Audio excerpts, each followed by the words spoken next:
So what I'm going to do today is take a look at this form study here and kind of build a good foundation, like kind of just do some stretches with form vocabulary, form language, and then transfer it over into this painting and see how it all kind of just like it actually transfers over and how consistent the form knowledge is. Um, so I am very sick today. I feel very, very crummy. So I'm so sorry if my words are slurred or if I'm not making sense or if I say the wrong thing in the wrong order and stuff like that. I do apologize for that. All right. So the one thing that form study teaches us above all things is where is the light source? Okay, so the light source is where in this painting? Let's find it. So let me select that, delete that, do that, and then merge that with that. All right. So actually, I don't need to do that. I can just do that. All right.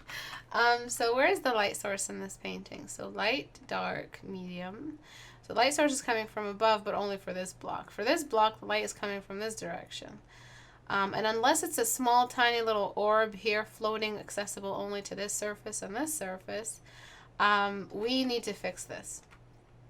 The little orb is not your cop-out. You're not going to use that as an excuse for the massive mistake you made here. Because if you did have a tiny little orb there, you would have had massive, long-ass shadows everywhere. Really long ones. Imagine being in a dark room.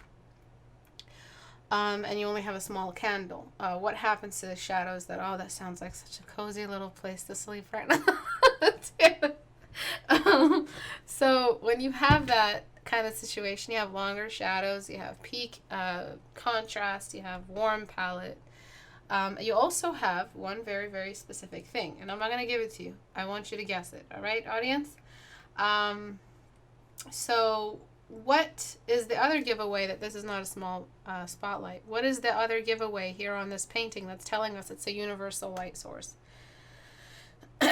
Yeah, I'm learning you for free.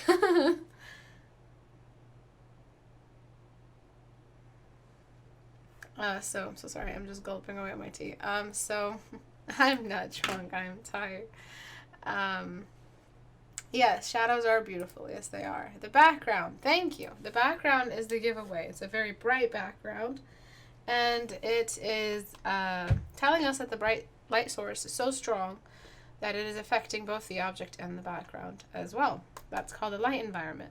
If you watched my last class, I told you that, by the way, from now on, if you feel like you need bullet points of what happened in the class, usually people have been doing this, and I love, love, love that you guys have been doing this. In the comment section after each video, you guys actually write back to me what the video was about. And that's good for people who are looking for quick bullet points about what the fundamental was. So if you guys write that stuff back to me on the comment section, you actually help out students who are trying to memorize these fundamentals. So if you want to do that today, that'd be excellent too. But the first and most important thing is the fact that the light environment here is telling me that the light source is far away and very strong. I think I lost track of what I was saying earlier, but it's okay. It all leads to this. That means that this surface here is bright. But why? ¿Por qué? It is bright because we have little tiny rays coming out of every single one of these. Why do they come out of there? They just do. All right, this is the area that they face. They are flat surfaces, and every one of these flat surfaces faces a direction. Right angle here, and it has to be a right angle right off the surface, so it can't be just doing that. It has to be directly off. All right, so right angle, and then right angle, and this one goes all the way up there, and each of these has an arrow pointing toward where it's facing. Right angle. Every one of these has a right angle, looking at a certain direction, and the direction comes out of a 90-degree angle directly off the surface, perfectly out of the center of the surface, not the center of the surface, but 90-degree angles off the surface. All right. So the light source is doing something else. The light source is also emanating a bunch of other rays, and each of these rays is a light source, a light ray. Sorry. And this light ray is from a very far area. Probably if you know, on your head. It's the light. Imagine it as you're looking at your monitor right now. The light's on the top of your head. And it's casting the light down on the object. The reason why we highlight this, and we highlight this, and this, and a fraction of this, is because all of these in some way or another are exposed to the light source coming in from top down. It also seems like the light source is coming in from not just top down, but a little bit like above your head or above your ear. Like at the level of your head, but above your ear, hovering over your ear at the top of your head. So it's at an angle as well. So this one would actually be darker. This would be dark. This would be completely shadowed under some cast shadow. This would be darker. This would be darker. This would be a little bit susceptible to bounce light. Because remember, light environment, light doesn't just bounce on the object, it bounces on the wall, and then that keeps bouncing back. So the fundamental I want you to write back to me is light always keeps traveling. It keeps bouncing. Each time it bounces, it loses some strength. But that's fine. It loses a fraction with each bounce. But just as long as you remember that the original ray, the source of the ray, is the strongest ray. So considering we've drawn this whole map out, let's make these corrections happen.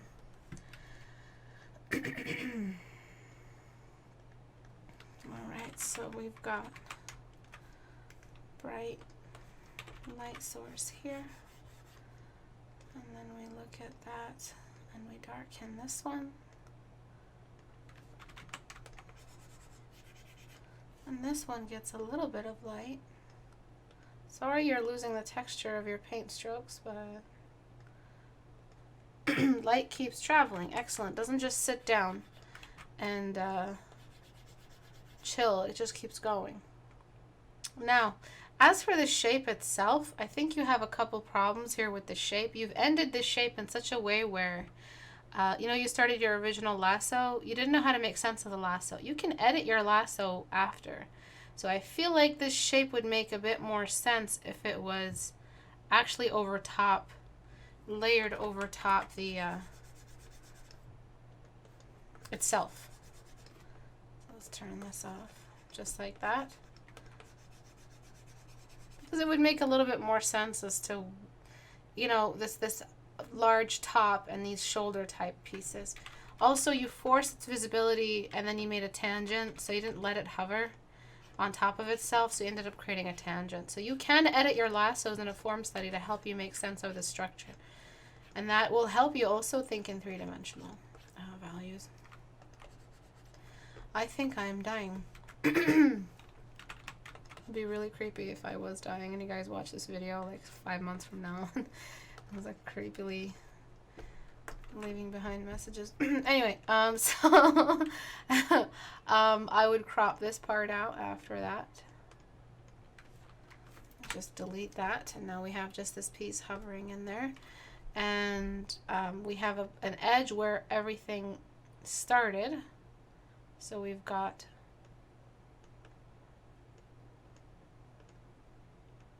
these pieces here. So we've got the neck that I'm trying to find. And this neck is telling us that all these pieces here are all facing the same direction. So if this was leaning, then it would need a crease right here if this was leaning originally. But all of these are also facing almost the same direction as this piece. So they get all this light. Actually, not this. This is the part underneath. And then after we've settled which of these surfaces share values, we go back and cast some shadows. So this is not as bright. This is too bright, so we need to lower down that brightness just a little bit. The highest reaching point is this, so it gets the most brightness. And if all of these are facing the same direction upward, they get the same value. So you want to break it down to its most simple stages like this. You want to do that. The reason why you want to do that is, again, because you are going to transfer these and make them more complicated as organic pieces or sculptures or something like that. This would get a bit more bounce light on it. And then we would have the cast shadow of this piece right here on top of the whole thing. So it would actually leak over into the sides. I'm going to get a new layer for this because this cast shadow gets blurred. Cast shadows blur the further they get from the object, and if they are equal distance from all these objects, then they're just going to be consistently blurred throughout. Damn it. So we go filter, blur, Gaussian blur, and we're just blurring away at this cast shadow, lowering its strength. And at this point, it's no longer, guesswork. Now you have an actual sculpting in your brain. You're actually sculpting right now. You're replacing all those flat images with sculptures in your brain. And that's the point of this, that you learned how to map. So this is what form studies are good for. What at least one practice of form studies is good for. You learn how to create a map in your brain between exposures of surface areas to the light source. What is more exposed? What is the least exposed? After that, before all of that actually, you think about the direction of the light source and then you apply. These are the exact things you're supposed to be doing in a painting that a lot of you don't do. And this is why a lot of paintings fail, because you didn't learn that after stripping off all the fineries of a painting.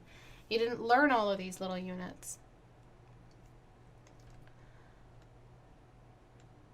You went straight in and painted from edge to edge without sculpting in mind. And so you end up getting non-three-dimensional looking objects.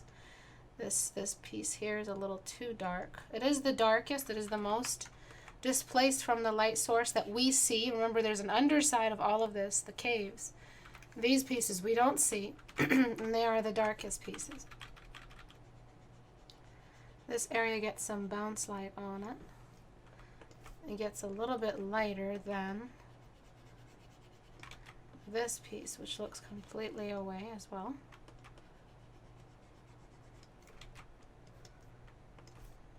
Lighten. So really you gotta learn your use of lighten and darken. It'll really help you.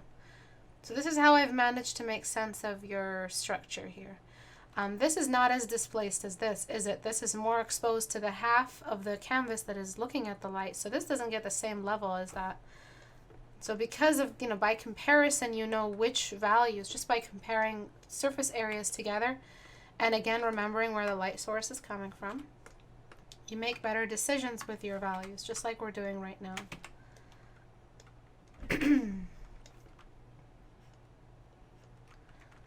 I'm trying to make sure my sentences make sense. I feel them slipping away. We're all dying all the time, just to balance that though. Remember kittens. Alright, so this is a little bit more exposed, as long as it doesn't share the same value as that. This is this is more exposed than this is, but this is darker. We need to fix that. We need to either make them equal or make this one the darkest, because from what we can see, this is the most displaced. So after you create that little map of red lines, you decide which one is the most looking away and which one is the most exposed, and you compare the two together. So this piece right here could go just a little bit lighter, just to make sure we're not, and you end up really rendering stuff like a computer. The average value, after you find the average value, which is what's the color of the object. The average value is the color of the object. Remember, under every color there's a value. So if the average value is very dark, then the highlight won't be able to do this unless someone painted in only this wall white. So where it was kind of too bright for the value, just like that. And then out of that, I adjust the background color just a touch until it makes sense over here. And there you go. So this is what form studies are good for. I recommend them all the time. And actually, my mistake, the cast shadow would actually be a little bit more tilted to one side. My bad. It's not perfectly on top. It's more tilted to one side, so let me try that.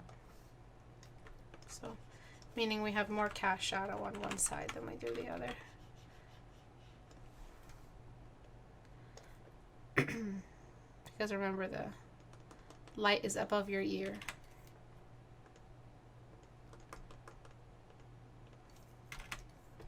Alright.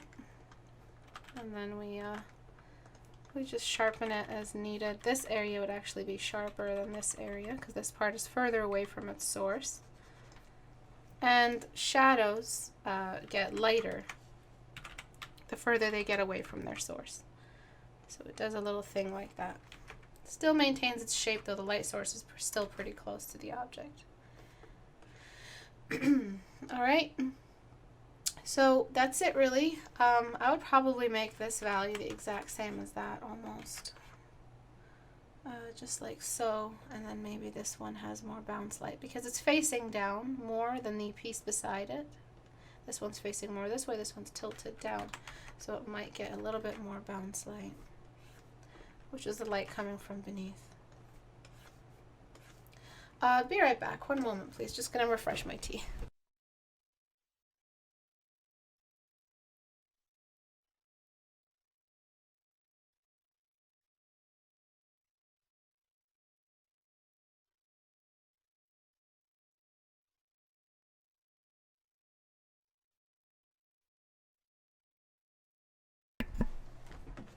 Alright, so let's transfer all of these over into the painting here. So where do we find any of the issues we saw over here? So it looked artistic for sure, but it had no physical sense. It made no sense. It looked nice. It looked like some sort of impressionist, abstract. Even impressionism keeps an eye out for cast shadows. So this one looks, yes, a little bit more stale, as I said. The texture's gone. But when you strip the texture away and all these gradients, and you don't need gradients on a flat surface. You get gradients on curved surfaces. Write that back to me. Flat surfaces are equally exposed all around. They're all equally exposed all around. Anywhere you go in this flat surface, it's all facing the same direction. So where did this gradient come from? Unless the light, again, was a tiny little candle here. It must have been a tiny ass little candle. And then that's why the light source is so small. But if it was a tiny light source, then we wouldn't have all this brightness out here. And if it was, oh, Istebrak, you're actually wrong. There was a universal light source, but a small candle as well. Well, if the light source was there, and that's the excuse you're using, and there was a tiny little candle, then the light source would have drowned out the candle. The candle wouldn't have been able to cancel out or create its own shadows or anything like that against the primary. The primary is colossal compared to the tiny little candle. So even then, there's no instance where any of this makes sense. And I want you to use these form studies not as some sort of creative outlet. They're not supposed to be a creative outlet. The point was they're taking away creative pressure. It's not an opportunity to be creative. It's just pure sciences. You're trying to perfect your understanding of what looks in what direction. This all makes sense eventually. It's not supposed to be creative. It's supposed to boost the moments you do decide to be creative, and actually like make something happen. The cast shadow might wrap just a little bit around the end, just like that. Let me see if I can. I can hardly breathe. I probably should have canceled today, but I just don't like canceling classes on you guys. It wraps ever so slightly. It does not wrap in the same angle. That's because this doesn't look at the same direction. Cast shadows do not wrap like wallpaper. Alright, so let's transfer all of that over into this painting here. So the first and biggest problem is that you have a lot of black against a lot of washed out values.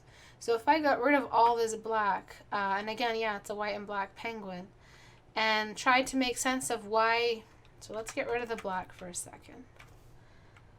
Said Donald Trump. I'm sorry, that was terrible. So we're getting rid of some of that black over here. And the black is the only thing really that's making any of this nice to look at. All right? Let me crop that. That was a terrible joke. I'm very, very sorry. I will not do it again. So when we get rid of this, and we look at the form study, just as the form studies, we get rid of the pigmentation. What I just did is get rid of pigmentation. There was no pigmentation in this form study here. There was nothing like black tattoos or something like that anywhere here. We don't do that here. Or paint, or a drawing, or hair growing out of this cube. These things bring in pigmentation. So when you, again, remove the confusing little distractors here, what you're left with is the form study. And the form study in this case is very weak. Can anyone tell me what is the weak part here of this form study? Can anyone see it?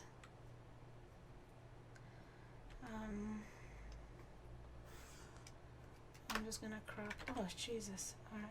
I'm just gonna crop. I just need to crop out this stuff right here, dude.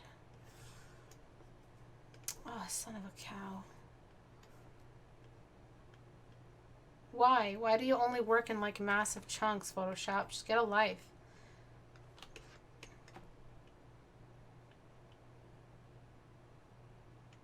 Alright. Oh my god, again? Really?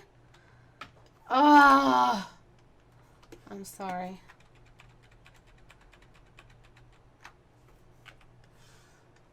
Okay, and then we zoom in, and then we go over here, and then we just do this. Is that gonna work?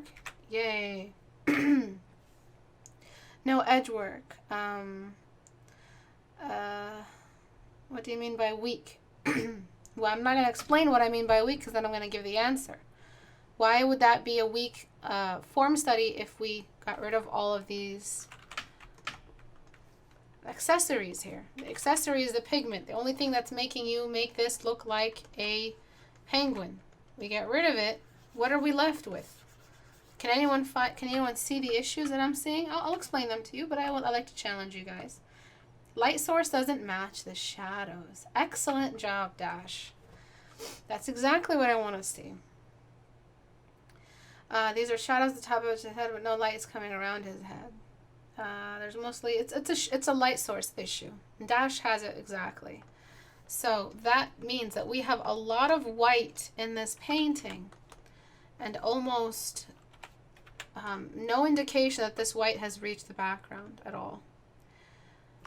So here I go again with my love-hate relationship with lasso tool.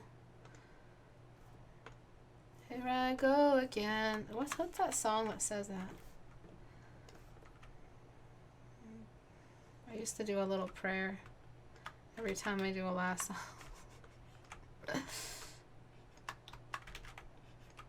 This motherfucker is so testy. Okay, and then I'm going to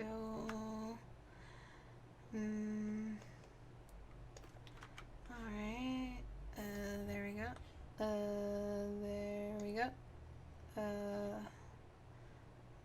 no.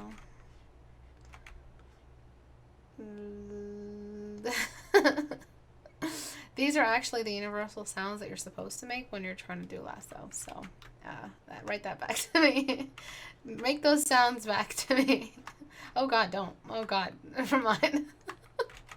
Please don't. Alright.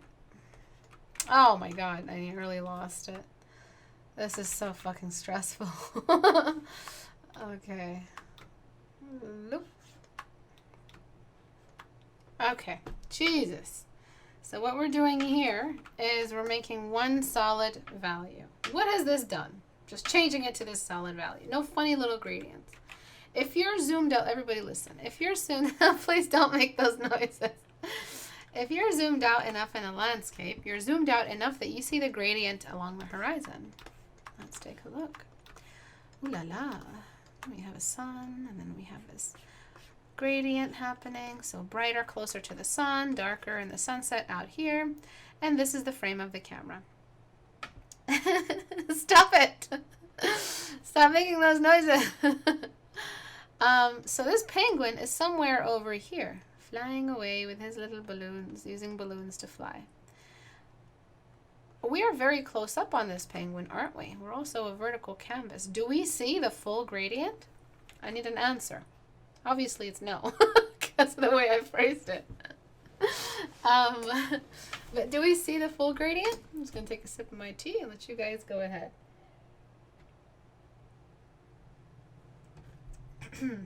Take a look at my phone. I don't know. Did I get any emails? Any texts?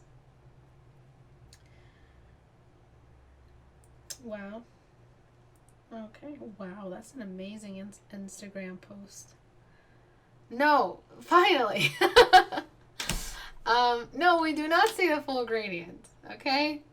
And we don't see it because we're so zoomed in. But lo and behold, what did you show us? A gradient. This doesn't happen. And you've thrown off the light environment.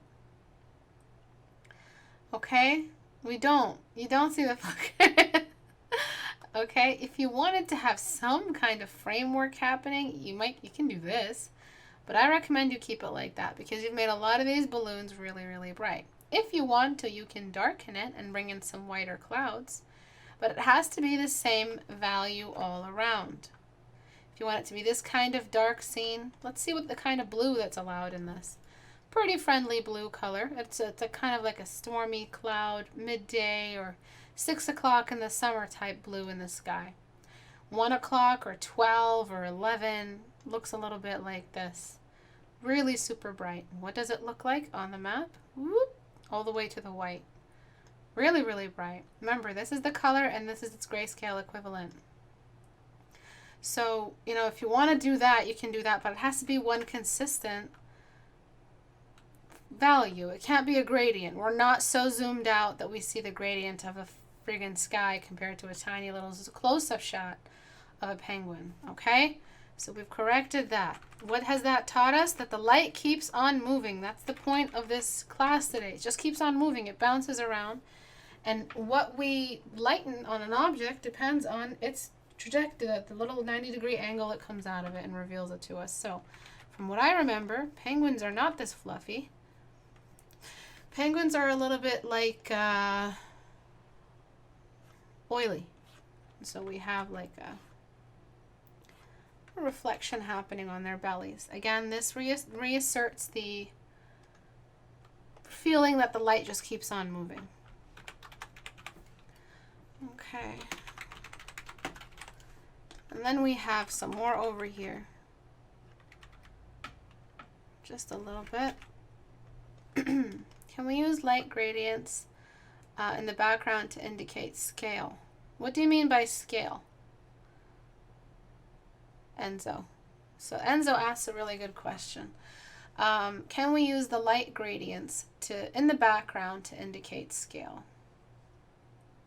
Are you talking about a horizontal canvas that is a zoomed out landscape, really zoomed out landscape, like mountains or like a tenth of the painting? Yeah, but your scale right now that's being indicated is by the size of the mountain anyway, if it's in a landscape. Scale is determined by the subject. Write that back to me. It's not determined by the sky color. The sky color was just incidental. If you zoom out, you can see the gradient. However, using gradients isn't going to make things look bigger or smaller. That's not how it works. It's going to make them look wacky. If you use the gradient in the wrong time, like today, it makes the painting look wacky, almost Tim Burton kind of darkness, enforced, stylistic, dark mood in the painting, like it was a gradient painted on in a circus tent or something like that, not open space. All right, so I'm not sure if that's what you mean, but no, you cannot use it as a unit of scale. You know how we use atmospheric fade as a unit of depth? We can use it to infer the feeling of depth, just like you did with the balloons. That we can do, but it does not work it does not work that way with the gradient, no. It's not a universal, you find one fundamental and then use it to infer a feeling or infer another fundamental. No, it doesn't work like that. Scale is inferred by the subject's size compared to each other. So comparative sizes. You have you're drawing a small robot. You drew a small robot in a zoomed out landscape scene. Bad framing, but anyway. You drew a small robot. Putting a dot behind him or near him, an ant size compared to him, makes that robot look colossal just because you put that little dot of a human beside him and made him look huge. So that's how you make things look larger or smaller, is comparative scales between subjects. Okay, so we've taken care of that. I do want to make the background a little bit lighter. I guess it's too late now for me to do that. Let me see where I've deselected. There we go. Put that there. Get that. over here. Very nice. So we made that a little bit brighter. One thing you can do gradient wise is just the glow of the sun. This is something you can do. If the sun is nearby or behind him, and remember, what kind of decent photographer points the camera at the sun and tries to take a picture of some nice clouds? A good photographer waits for some of the clouds to pass over the sky. Pass over the sun, and then take the picture of the good clouds, pretty clouds. You don't try to take a picture of clouds with the sun right there, glaring, hogging all of the focal point. All right, so what we're doing right now is we're reflecting the fact that we're in the sky, looking up at a sun-drenched sky. We're not really getting all this crazy dark value or sunset level values. There's a slight little glow over here because of the sunshine. The penguin starts to look more like an eclipsed penguin. So he's kind of eclipsing over all these shadows. Select inverse. And we kind of get a bit of a darker penguin. We don't really get these values on him. We do get some of these cast shadows, but we see him a little bit more eclipsed, just like that. So let me try this again. Some of these areas do get rim light, but for the most part, he's eclipsed over. Another issue that you're having here is the fact that the penguin's beak is not in perspective. So I'm going to zoom that. Actually, I'm going to duplicate this in case I need to get a lasso again. Merge that down. So the penguin is in some perspective. So we're seeing the bottom of his beak like that. So he actually needs to be doing that a little bit. So you showed us the side view, even though we're seeing the belly. We're seeing the belly of the penguin, but we're seeing the beak from side view. That's a big problem. That's a rotation issue that you're dealing with right now. Right.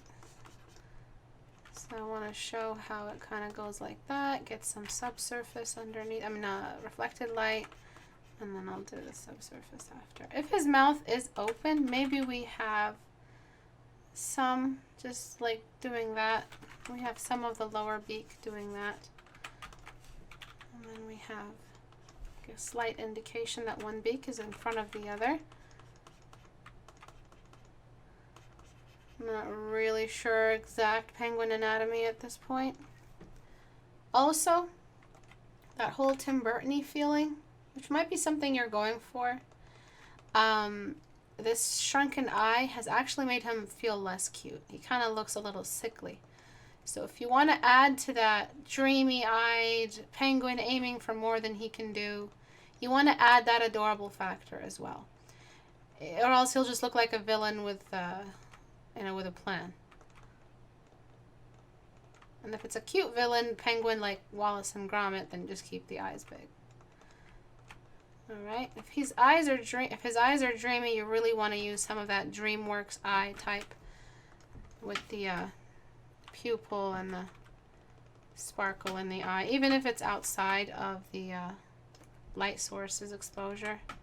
You still want to do it. You're using a lot of black on his face, and again, that's only going to make him look like a creepy penguin, not like a cute, adorable, fluffy penguin. Another thing you can do to really make him look like he's finally achieved his dream is to just soak him in sunlight. And what I'm doing here is I'm starting this off. I'm starting off this whole soaked in sunlight feeling. And that means we're going to need rim light. We're going to need subsurface scattering. We're going to need lots and lots of whites. And the rim light is really, really imperative here because he is fluffy. He's a penguin. And he's got a lot of feathers. And so that light is going to shoot right through.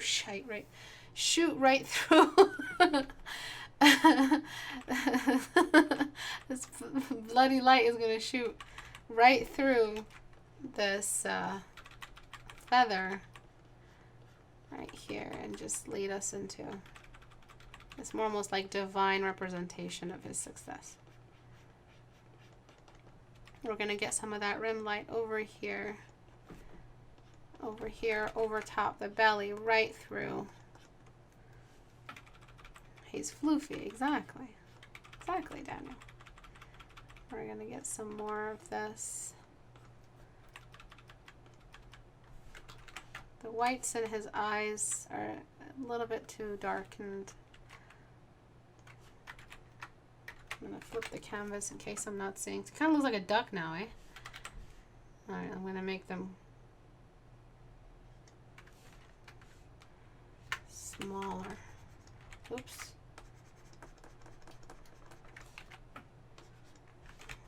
Okay. And then we have some of the balloons also catching some of that light. I need this less, so thank God I saved it. So select inverse, and then we have the balloons, which have subsurface scattering on them. God damn it. We have subsurface scattering on the balloons. Mother effer.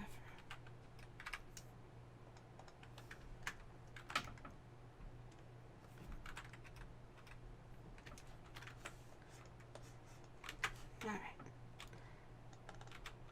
I think it will work this time. So that subsurface scattering is basically a highlight added to the shadow, just like that. The light is shooting through the object and illuminating it from the inside out. And this is where we can go full retard. This is where we can bring in all this white and really take it the whole way. And then what you need to do is reassert this texture. If he's a baby penguin, then he has more fluffy feathers than those oiled feathers or groomed feathers. But I am going to just keep pushing this subsurface scattering all the way. And I'll probably adjust some more of those. And I'll connect the little strings here. You also need to show what the strings are attached to. They're not making much sense right now. Some of the subsurface will go right through the wings, showing where the wings are a little thinner between the feathers.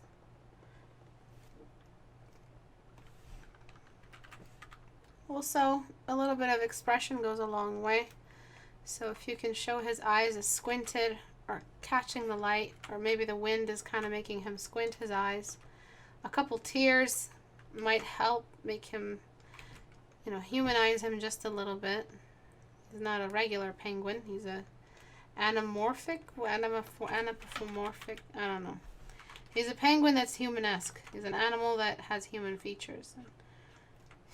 And again, I'm just going to continue this subsurface scattering all the way down his face.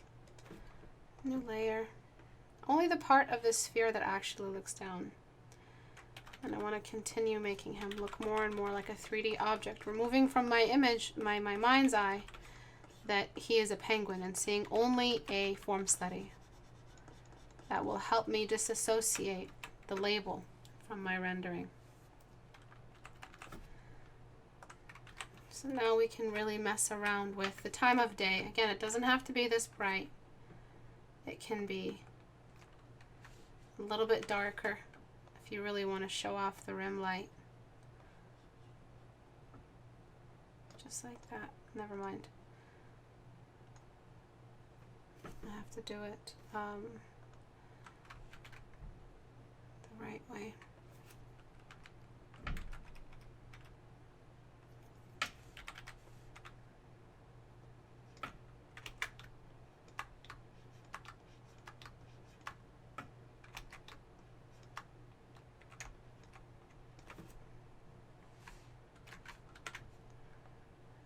Just darken the background ever so slightly. So this is the starting point, and I darken it just enough that these values are starting to pop. Now if you wanted to bring in a little bit more gradient work down here, if you want to bring in some clouds, you're allowed. If you want to frame it a little better, you're allowed. But if I were you, I'd either make it full white or think about the color I want in the background. So right now we're pretty much stuck with blue. So if there's a color that you want, you can try it. Maybe he chose a particularly windy day, and that windy day came with a lot of dark clouds, so he ends up having a lot of darkness behind him, lots of cloud drawings in the background, and a little bit of sun to reveal it all. If you want to show a bit more gesture work, you can. If you want to show a couple of like chapel peaks and house peaks over here, you can. But as for how it looked before, way too dark, a little bit too Tim Burton, but if you were going for that, I guess it's excusable.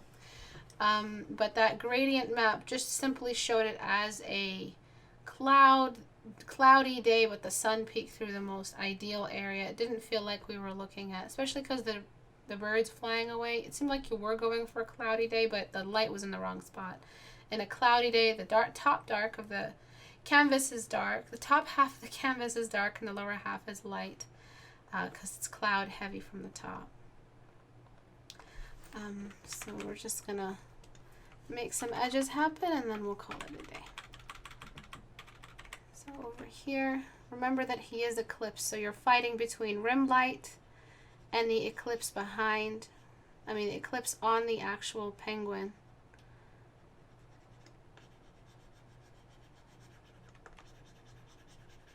So what you have to remember is the penguin must continue to feel like he is in front of the light source. If you ever try to take a photo of a bird in the sky in a sunny day, you just get a picture of the silhouette of the bird. Even though with your naked eye you saw a little bit more than a silhouette, the camera will only be able to capture the silhouette. So just like that. I'm going to try to get the silhouette to be more prominent than the rim light. And that includes a little bit of the eye as well. So work on the penguins. I think my version is still way off perspective wise. Think about getting that penguin's beak right and all that.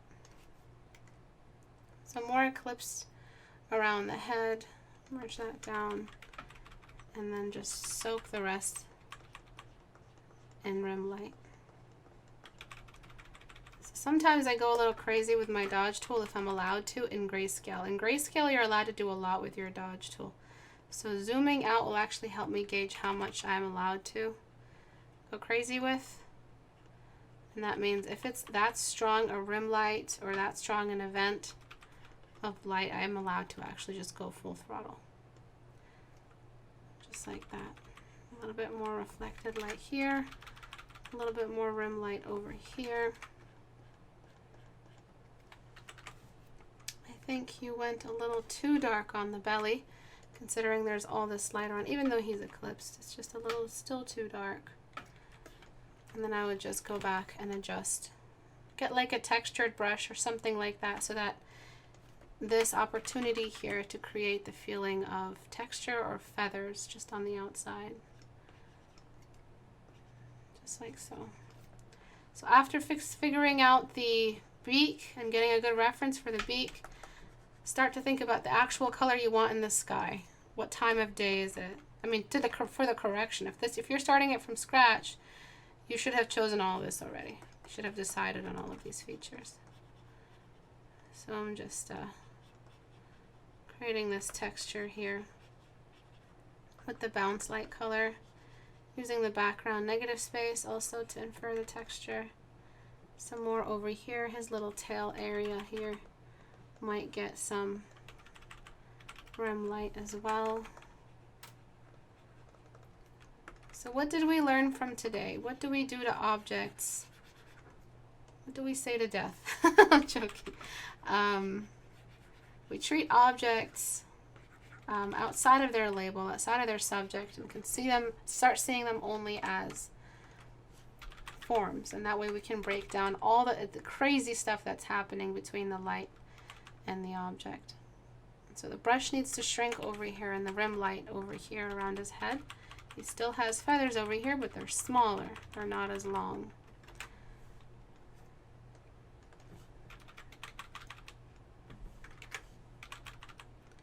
Only the top of his eye, the very, very top of it, gets some of that light. And then we again have this bounce light we need to consider for the... Oh, we already had a layer for it. Okay, not today's Eclipse is when the object is in front of the light source, and therefore the light source is mostly blocked and the object appears mostly as a silhouette. Exactly. If it's a furry or feathery object, some of those outer regions where it's less dense and a little bit lighter, compact, a little bit less compact and not as compact as the center, we get subsurface scattering and rim light just like this. It still feels very, very stale. It still feels like we're missing out on a lot because we've got two objects that are here, this one, that are fighting each other. So these must be really, really massive balloons, like weather balloons. Almost the same size as the bird. The bird doesn't feel like he's in the air. It feels like he's just jumped. I really want him to feel like he's far away from us. So what I'm going to do actually is show you what we can do with scale now that we've considered, all of this madness. So we're going to make him a little bit higher on the top of the canvas. Why am I making him higher on the top of the canvas over here? Why am I putting him on the upper half of the canvas? What effect does that create? And for this layer, I'm just going to do that thing I did. Oops.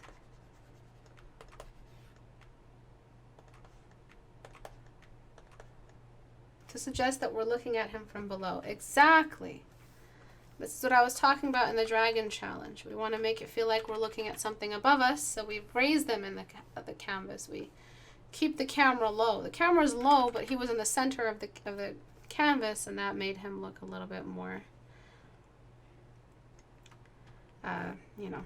closer to us, not really in flight. But here he's, with the birds. Maybe adding birds that are a little bit close up, like Canadian geese or something. Go Canada. And, just to help out a little bit, make him feel like he really is up there. Overlapping some of the balloons behind him will make it look like him and the balloon are one unit. So the balloon has its own friendly little location in the canvas, and then the penguin has its own little spot, and it really feels like everything is just an island.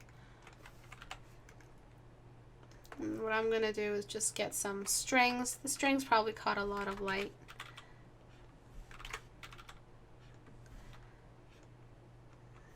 And they're just there, and you might want to just show a cute little set of strings around him that have kind of tucked his belly in, or you can just leave it like that and then burn. All the fun stuff happens once you graduate into your, into the fun stuff. You don't get to do the fun stuff without thinking about the form study and all the, where's the light source coming from. Yeah, you end up left with a very flat image, and the Tim Burton style is very flat. It's the flattest art style I've ever seen. Flatter than anime. He's always painting from side view. His art is side scroller perfect. You also have one last little thing you can do, which is completely throw the penguin in atmospheric fade. You can make him a little bit higher. The blacks that you end up using on his body shouldn't be that black. So you can try it like that, or you can just do the way I did it earlier, because he's so high up. There are other ways, after you get rid of the contrast, there are two other ways to make detail happen. What are they? Can anyone repeat them for me? What are two other ways to make detail happen in a painting? So I'm going to do this in a new layer. Lighten. The further wing gets more subsurface scatter. Atmospheric fade in the close-up one. Flatter than anime. He's looked at his style. Not the claymation stuff, the hand-drawn stuff. So this cast shadow here is a little bit closer to us. Edges, small brush. Excellent. Good job, Jacob. So you still get to mess around with your edges. You still have white, one half of the contrast way of detailing. You can keep the eyes black to bring back that detail. But I still want him to feel like he's in the air. It's still going to look a little washed out until we decide what color we want in the background. It's still a very, very plain color. I would make it a little bit whiter and see about setting up a nearby, kind of like maybe just show some daffodils. I don't know what the hell that was. Like some flowers kind of just nearby. Or actually a flower in a lot of perspective. Some grass in perspective. And only the top of the grass. Don't show the whole root of the plant. We're only seeing the top of the plant. And we use that in like a full black to set up the foreground, middle ground, background setup like that. Tuck this in way underneath. I don't know, distort it a little bit more. Just something in the foreground, anything in the foreground to set up the environment and set up the fact that he's in the air. Clouds are an excellent addition, adding some more birds nearby that are also flying. Also in Worm's Eye will be really good. The bird itself is darker than him. But yeah, you have a lot of stuff to work with here. But the most important thing today is that I showed you the exact workflow, this exact order in which you're supposed to consider everything. The order with which to paint. This is how you paint. This is the order. If the balloons are all the same color, then they all have the same value. But if you have a red balloon, a blue balloon, and a yellow balloon, you have different degrees, different values for each. Yellow is bright, red is a little bit darker, and blue is the darkest. Alright, so we take a look at the before and after. This one has a little bit more atmosphere. Actually, the before is right here. A little bit less dark. His eyes look less shocked. And I'm actually going to see how cute he looks with the big eyes. I'm actually going to give him a smile and work on his dark spots really quickly. Get that same black. Remember how we have dark spots on the face? So I'm just going to show where we have one beak in front of the other. And it's he's smiling. Maybe show a little indentation for where his eyebrow is to give him more expression. Okay, this Terminator line I might darken just a little bit more, just a touch. The tips of his wings a little bit darker. Wherever there is more thickness. Okay, so before, less shocked. Less of a shock. Oh my god, I'm flying. Oh my god, oh my god, oh my god, oh my god, oh my god. And here he seems like there's a story that's happening. The background is not final. These are not my final thoughts on the background. It's really difficult trying to get a good background value. You can mess with the levels a little bit, but it'll move everything uniformly. No, don't touch that one. Cancel. Just relax, levels. Relax. I might darken it just a touch. Okay. Protect him. So that's it for today. I hope this was helpful. If you want to transfer this into color after you've done all of these corrections, start with the background color. Start with the wash. What is the time of day? It'll determine how many colors we can see. From midday all the way into night, it is full saturation, and then lowest saturation is nighttime. So anything in between, like 6 o'clock or right before sunset, is warm. Anything midday can be very, very cool considering all that blue in the sky. And nighttime, very, very purple, very navy, low saturation. Yellow is non-existent at night. Yellow hydrants look, without any nearby light, look white. If you've ever seen anything yellow in pitch black. Just like no light source, you can still see some stuff reflected from the moon or something like that. But that's it. Thank you everyone for coming today. I'm so sorry for my voice. Finally the medicine kicked in, so I'm a little less winded, because I'm very winded today, but thank you for your patience with that. If you've never been a part of my class, all you gotta do is go to istebrak.com and click on the little Google Plus icon. It'll take you to the community. Please join it, read the rules, and make sure that you are not posting more than once a day. Sometimes when you post, it goes through a filter, and we have to approve it before we allow any painting to come in.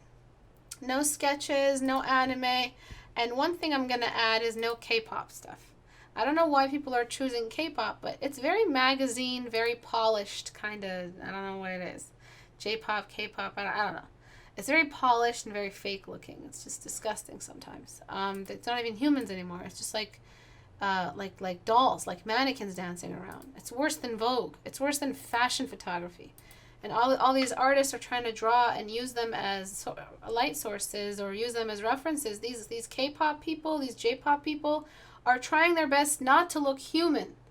And if you're using them as a reference for what's natural and what's human and what's naturally occurring, you're doing yourself a disservice.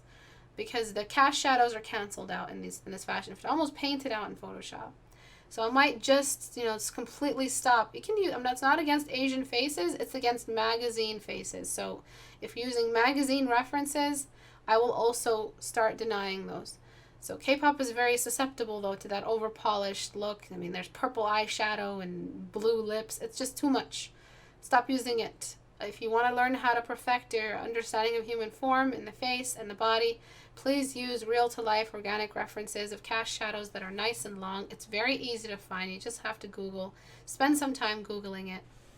You have to invest some of your time to find decent referencing. If you're lazy, you're going to just settle for K-pop and magazine stuff and Vogue covers and fashion photography. And when it comes to women and finding decent references, for women, it is very hard to find references without makeup. And you have to find references without makeup. Using references that have makeup, again, very polished, very gross looking, very icky. Fake cast shadows under the eyelids are artificial. Nose contouring on the sides of the nose, it's just all fake. All of it is fake. Nude lip gloss that is too shiny and too nude without any values in it, not real pigmentation on the lips, which is a major lesson to be learned about pigmentation when it comes to lips and cheeks. Contouring around the cheekbones, again, all fake. So please try not to use makeup, and no more K-pop references. If it's a person who is a K-pop artist who is in a good lighting situation, by all means use them. But if it's a really shiny, sparkly looking fucking magazine cover, I am denying it. Do not use that stuff for your art, okay? You can use it to entertain you if you want, but just don't use it for your art. I don't know, I think magazines have shifted over into internet stuff. So yeah, it's all in the internet now. It's not really, but yeah, there are magazine covers that are, or paintings or photos that were taken from magazines that are available on Google as references, but they're just not references. Please be aware of that. All right, I'm going to let you guys go. Have a great day, guys. Thank you, everyone. Bye-bye.